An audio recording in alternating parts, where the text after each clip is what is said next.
Bismillahirrahmanirrahim. Assalamualaikum warahmatullahi wabarakatuh.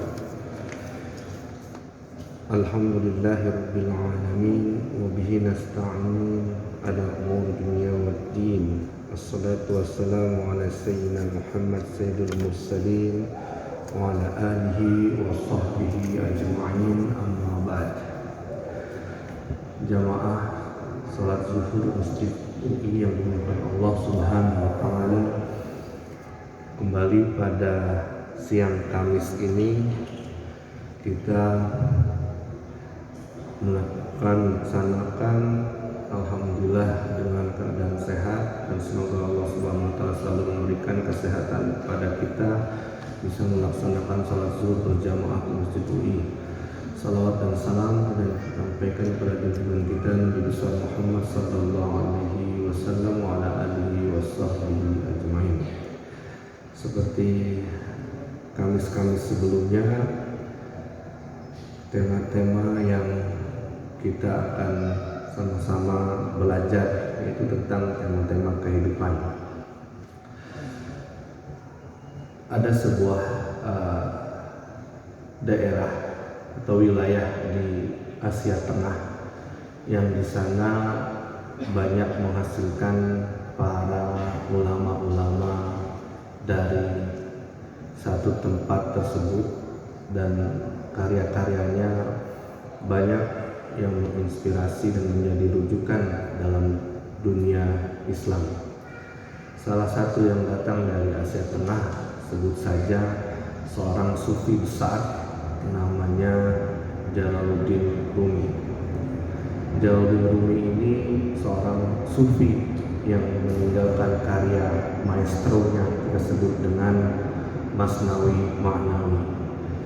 Dia menulis dalam bentuk puisi dengan masing-masing baitnya itu menjadi dua larik atau yang disebut dalam kajian sastra itu disebut dengan Masnawi atau puisi yang memiliki dua larik. Nah, karyanya yang disebut sebagai Masnawi Ma'nawi ini merupakan penafsiran dari ayat-ayat Al-Quran, juga keterangan dari hadis-hadis Rasulullah, sehingga banyak puisi-puisi atau syair-syair yang dia buat ini merupakan tafsiran atau banyak menyebutkan sebagai tafsir Al-Quran dalam bentuk puisi. Seperti halnya bagaimana para sufi ini akhirnya menghasilkan karya dalam bentuk puisi, karena baginya tidak ada kata-kata atau struktur dalam bahasa yang lebih indah dari puisi untuk menyampaikan sesuatu yang luar biasa, untuk menyampaikan hal-hal yang luar biasa dan menyampaikan hal-hal zat dari yang luar biasa itu tidak akan seimbang kalau menggunakan medianya dengan bahasa yang biasa. Artinya menyampaikan pengalaman spiritual para sufi ini dengan menggunakan bahasa atau kata-kata atau pilihan kata dalam genre puisi, karena dalam bahasa puisi adalah susunan kata atau kalimat yang dianggap paling indah dibanding prosa atau teks-teks lainnya. Artinya untuk menyeimbangkan pengalaman spiritual yang beritahu tentang zat yang maha luar biasa itu dengan media yang kira-kira seimbang, yaitu kata-kata yang memang mengandung makna tinggi. Oleh karena itu banyak para sufi misalnya sebut saja tokoh Hamzah Fansuri dari Nusantara atau tokoh pelopor puisi sufi di Nusantara, dia juga menghasilkan sebuah karya atau menyampaikan risalah intisari dari tasawufnya itu melalui puisi. Nah, Allah Subhanahu wa taala berfirman dalam ayat 54 surat Al-Maidah, yuhibbuhum wa yuhibbunahum. Ya, artinya Allah mencintai mereka dan mereka mencintai Allah. Nah, menurut penafsiran para sufi, terutama yang ditafsirkan oleh Jalaluddin Rumi, bahwasanya Allah sangat mencintai orang-orang yang mencintainya. Nah, dari ayat inilah kemudian bisa banyak diinterpretasikan tentang makna cinta itu sendiri. Menurut Rumi lagi, jika dilihat dalam alam ini berasal dari alam lain di sana, dan alam di sini adalah contoh dari alam di sana. Semua anggota badan kita berasal dan duplikat dari sana, yang kita akan kembali juga ke sana. Akan tetapi semua perbendaharaan yang tersimpan ini tidak akan tampak jelas tanpa memiliki hati yang suci. Ada 3 pandangan berbeda mengenai kehidupan yang termaktub dalam teks-teks sufi biasanya, termasuk juga yang disampaikan oleh Rumi. Pandangan pertama adalah manusia yang memandang kehidupan dengan mata negatif mutlak. Pandangan kedua melihat dengan datar dan hanya zahiriyah. Dan pandangan ketiga melihat kehidupan dengan sebenarnya sebagai realitas. Pandangan pertama ini ya adalah yang memandang dunia selalu hina, selalu negatif, ya, adalah dunia yang penuh fitnah, dan semua yang ada di langit dan bumi ini berputar dan mengeluarkan fitnah. Jadi tidak ada sesuatu yang bisa atau indah dalam dunia ini. Melihat dunia ini hanyalah tempat semua segala hal yang buruk-buruk, fitnah, bala dan lain sebagainya. Kemudian pandangan orang tersebut, orang-orang yang masuk dalam kelompok ini menganalogikan dunia seperti dapur panas yang di dalamnya api dari kompor-kompor menyala, dan setiap orang masuk ke sana dengan tujuan mencari makanan yang mana antara satu materi dan materi lain saling berdekatan.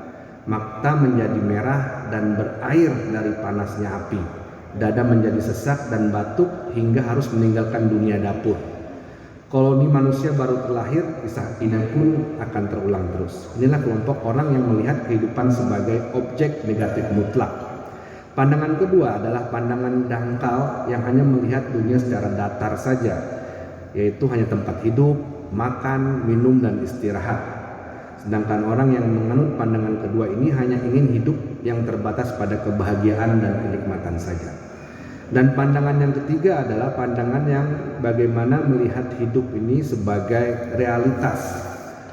Kehidupan dunia dengan negatif mutlak bukan juga seperti pendapat kedua yang hanya mencari kesenangan dan kenikmatan semata. Akan tetapi lebih cenderung pada pandangan yang melihat dunia lebih kepada hakikat, tidak kepada realitas semu. Dari satu sisi, pandangan ketiga ini menganggap kematian dan kesedihan adalah kreasi kehidupan, dan dari sisi lain melihat pada kebahagiaan hidup. Tetapi kedua sisi dan seluruh isi alam adalah hakikat hidup yang wajib diperhatikan melalui media cinta. Nah, kembali ke ayat tadi, para mufassir sufi dalam hal ini menafsirkan ayat yuhibbuhum wa yuhibbunahum, mereka Allah mencintai mereka dan mereka mencintai Allah. Dari awalnya bagaimana manusia itu mencintai cinta itu sendiri sebelum mencintai objek yang lain. Artinya dalam diri manusia sudah ditanamkan dulu rasa cinta kepada cinta itu sendiri, baru kemudian mencintai objek yang lain. Di dalam hadis qudsi disebutkan, man arafa nafsahu faqad arafa rabbahu. Barang siapa yang sudah mengenal dirinya sendiri, maka dia pasti akan mengenal Tuhannya. Nah, itu adalah satu keterkaitan antara sebelum kita cinta tentu kita harus mengenal dulu, ya. Nah, untuk itu mengenal diri sendiri itu pun juga sesuatu adalah hal yang tidak instan, ya. kita menghayati bagaimana dari awal penciptaan manusia, penciptaan kita sampai kita kembali lagi ke alam barzakh. Para mufassir juga menafsirkan tentang Tuhan itu sendiri yang menciptakan manusia dalam 3 macam kelompok. Jadi para mufassir sufi ini mengelompokkan manusia atau tadi kehidupan yang sekarang mengelompokkan manusia ke dalam 3 kelompok. Kelompok pertama adalah kelompok malaikat yang hanya dianugerahi akal dan ketaatan. Kelompok ini tidak mengenal khianat, syahwat, dan maksiat. Kelompok kedua adalah binatang yang hanya tahu makan dan bahaya makanan, yang hanya tahu makan dan bahan makanan. Kelompok ketiga adalah manusia, kelompok yang sangat spesial dan unik, yang batinnya memiliki 2 sisi, setengah hewan dan setengah lagi malaikat, yang di pundaknya juga memikul amanah. Karena keunikan ini, akhirnya beban amanah itu dipikulkan kepada pundak manusia. Manusia memiliki sifat yang unik karena manusia yang terlihat pada manusia belum tentu itu adalah sifat yang sebenarnya. Pada saat ia sedang tersenyum atau tertawa, sebenarnya hatinya sedang dalam keadaan sedih. Itu siapa yang tahu? Itulah manusia yang bisa menyembunyikan sifat aslinya ya, di dalam hati, sehingga orang lain pun melihat hanya yang terlihat saja, tapi tidak pernah tahu, bahkan menduga sekalipun tentang apa yang sebenarnya ada dalam hatinya. Itulah manusia yang unik karena memiliki 2 sisi sifat, yang tampak dan yang tidak tampak. Manusia adalah makhluk yang sangat kompleks dan rumit. Begitu juga jin, wujud yang tersembunyi dan penuh rahasia.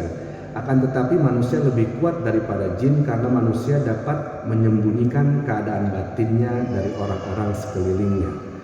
Manusia memiliki sensitivitas yang juga mampu disembunyikan dari dirinya sendiri.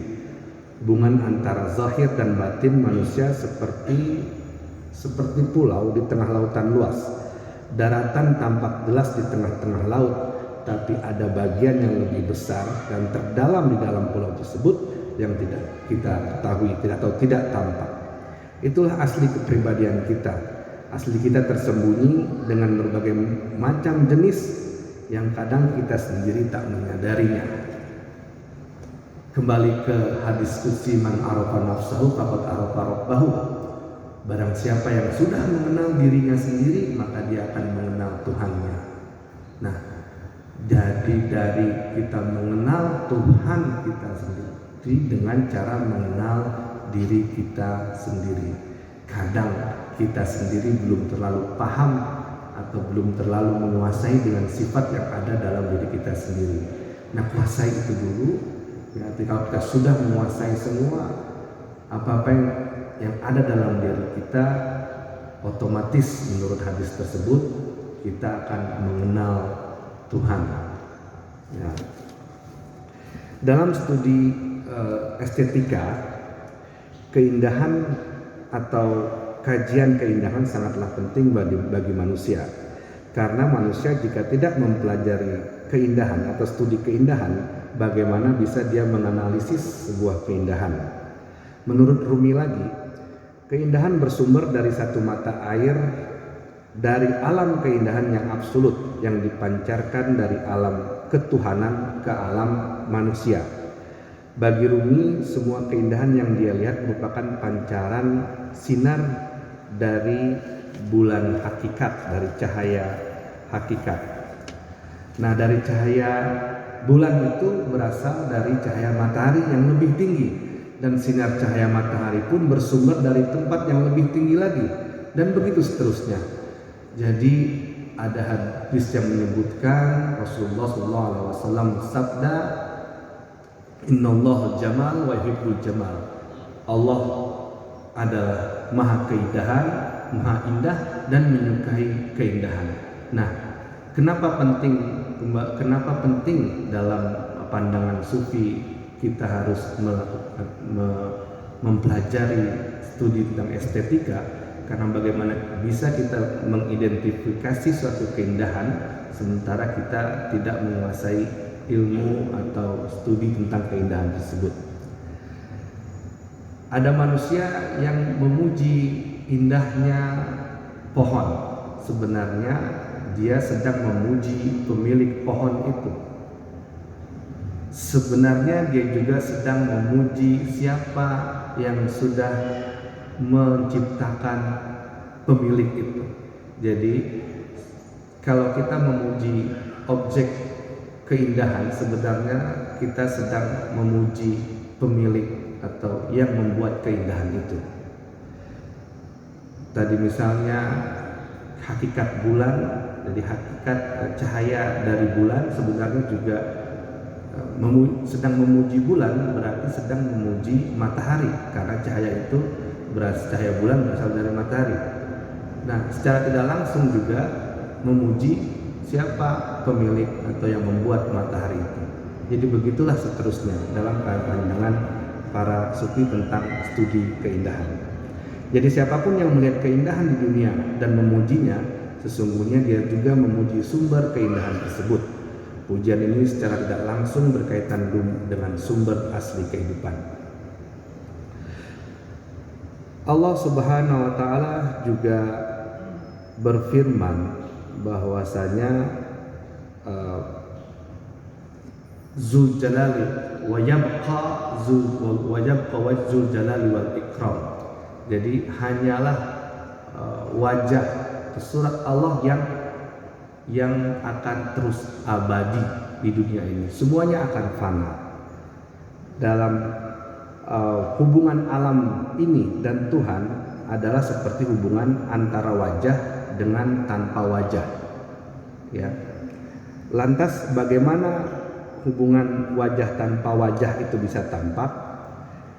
Wajah tanpa wajah tampak keluar. Kami kembali seperti inna ilaihi rajiun, kembali kepadanya, pada Allah Subhanahu wa taala. Ini adalah salah satu rahasia alam, dan salah satu dari rahasia itu pun bisa kita ketahui sedikit saja atau tidak mungkin membuka seluruh tabir, karena kita adalah wujud yang berasal dari eksistensi yang tak bertepi. Disinilah batas wilayah fisik dan metafisika yang merupakan area rahasia yang menghubungkan antara ruh dan jasad, atau hubungan antara makrokosmos dan mikrokosmos. Semua yang terpikir olehmu akan fana, dan semua yang ada dalam pikiran tak tersisa selain Tuhan.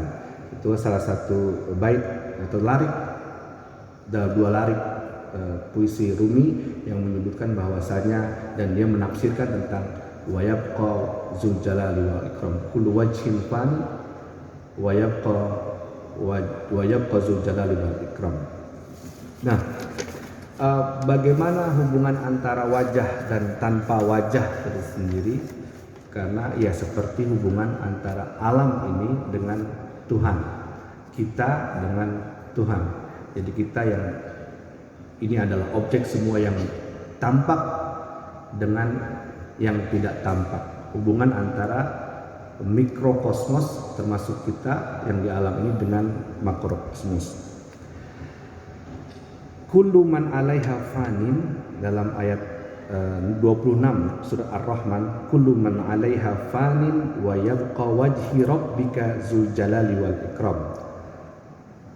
Semua yang ada di sini akan fana, dan hanya tersisa wajah Tuhanmu yang maha kuasa dan mulia. Semua sifat dapat ditemukan di seluruh alam, tetapi di alam ketuhanan kita tidak termasuk dari sifat-sifat ini. Bahkan sifat cinta itu ya sendiri yang tampak universal. Ketika kita berbicara tentang cinta ilahi, bukanlah cinta yang tadinya benci kemudian menjadi suka. Jadi ketika kita menyebutkan cinta kepada Allah Subhanahu wa taala, atau menafsirkan tadi ayat yang Allah mencintai mereka dan mereka mencintai Allah, kata cinta di sini bukanlah kata cinta yang kita pahami sehari-hari. Kata cinta di sini adalah kata cinta yang tidak memiliki paradoks, yang tidak memiliki lawan kata. Ya, kalau kita mengucapkan cinta terhadap sesama dalam makhluk misalnya atau objek apapun, nah tentu itu yang ada lawan katanya, yaitu benci. Yang kadang-kadang pernah kita benci, terus kita menjadi cinta. Nah, tetapi tidak berlaku kata ini ketika kita mencintai Allah. Bukan berarti sebelumnya kita pernah benci terhadap Allah. Karena cinta yang dimaksud di sini adalah betul-betul cinta yang tidak bertepi, yang tidak punya lawan kata atau konflik keragaman kata dan bilangan. Jika kita berbicara tentang kesatuan, bukanlah keesaan yang berasal dari banyak kesatuan atau integritas kesatuan. Karena jika kita berasal dari banyak bilangan, berarti Tuhan adalah esa dari tunggal yang berbilang, dan Tuhan bukanlah kesatuan yang berbilang. Atau dalam istilah sastra sufisme disebut non-numerical unity, bukan kesatuan yang berbilang. Dalam larik yang lain, Rumi menyebutkan, kami datang dari laut dan kembali ke laut, kami datang dari atas dan kembali ke atas, kami dari sini dan bukan dari sana, kami datang dari tiada ruang dan kembali ke tak beruang. Kami adalah bahtera Nabi Nuh di lautan ruh. Tak masalah kalau kami pergi ke sana tanpa tangan dan kaki. Jadi fana sebenarnya itu menyatunya setetes air dengan laut. Bukan berarti setetes tadi akan sirna di telan laut, akan tetapi tenggelam dan menyatu dalam lautan luas. Nah, begitu kita mencintai Allah seperti buih tadi yang dia terus terayun-ayun menuju bawa arus menuju laut. Nah, sesungguhnya arus atau buih tadi tidak hilang ya, tetapi dia menyatu dan terus bersama lautan luas, menyelam ke dalam yang paling dalam dan menyatu dalam samudra yang luas. Nah, inilah yang disebut dengan cinta kepada Allah, kepada Sang Khalik, yang dalam penafsiran sufi ini dari menafsirkan dari ayat surat Al-Maidah tadi yang menyebutkan Allah mencintai mereka dan mereka mencintai Allah. Jadi fana yang tadi, fana dalam mencinta kepada Allah, dia itu hancur, tapi seluruh kesempurnaan yang dimiliki akan sirna. Sempurna adalah kesempurnaan wujud manusia, dijaga di saat bersamaan menyatu dengan kesempurnaan yang tak berbilang dan tak terbatas. Berangkat dan sampai bukan mendapatkan nol, tapi dari nol kemudian terus progres sampai bersatu, menyatu.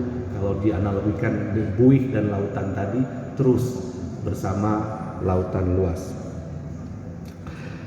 Sebenarnya apa yang disampaikan oleh para sufi ini adalah sebuah pengalaman religius, ya, dan pengalaman religius masing-masing orang itu berbeda. Nah, ketika diungkapkan tentu akan berbeda lagi, karena sesungguhnya pengalaman religius itu pengalaman kita tentang makna kita hidup misalnya, dan itu berhubungan dengan pencipta kita, itu kadang tidak bisa kita ceritakan. Artinya apa yang kita ceritakan sebenarnya lebih dari itu, ya. Pengalaman religius kita, ketika kita diceritakan sebenarnya pesannya tidak sampai. Karena apa?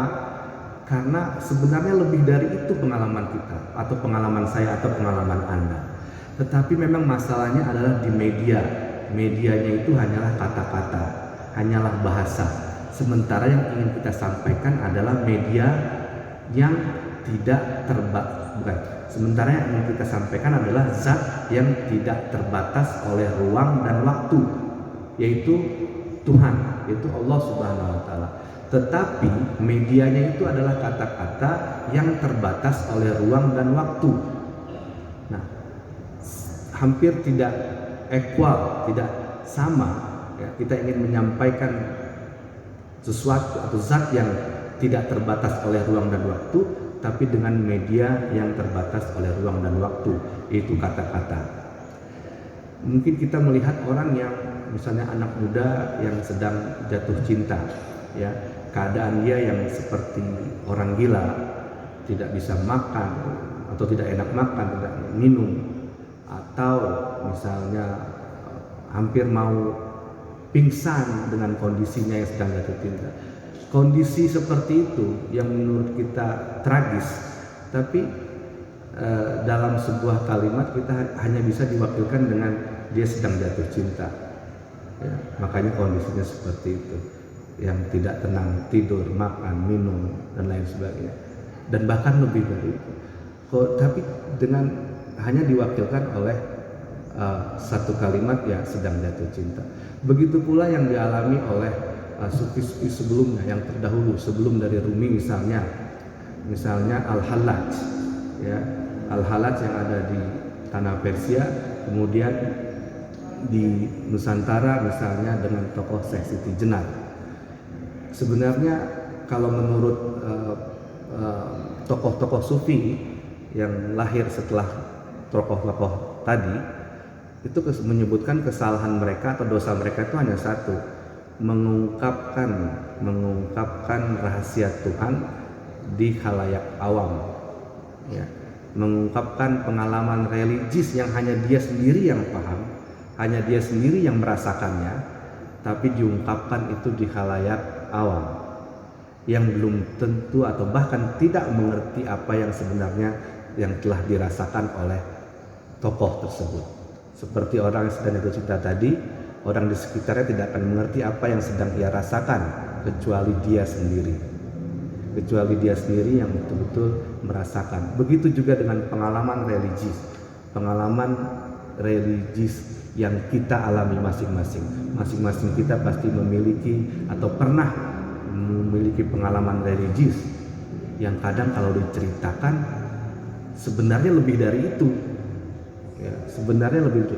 Nah, kita saja ketika sudah mengungkapkan hal tersebut merasa lebih dari itu sebenarnya, apalagi orang yang mendengarkannya mungkin bisa menganggapnya biasa saja.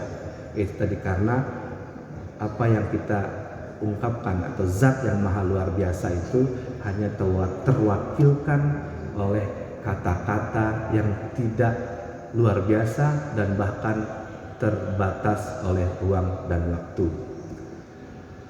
Jamaah sholat zuhur Masjid UI yang dimuliakan Allah Subhanahu wa taala, insyaallah kita sambung lagi di Kamis mendatang tentang tema-tema kehidupan dan kematian. Kurang lebihnya mohon maaf. Semoga apa yang saya sampaikan bermanfaat bagi diri saya sendiri juga para jamaah sekalian untuk tetap istiqomah jalankan syariat Allah Subhanahu wa taala dan mencintai Allah Subhanahu wa taala. Wassalamualaikum warahmatullahi wabarakatuh.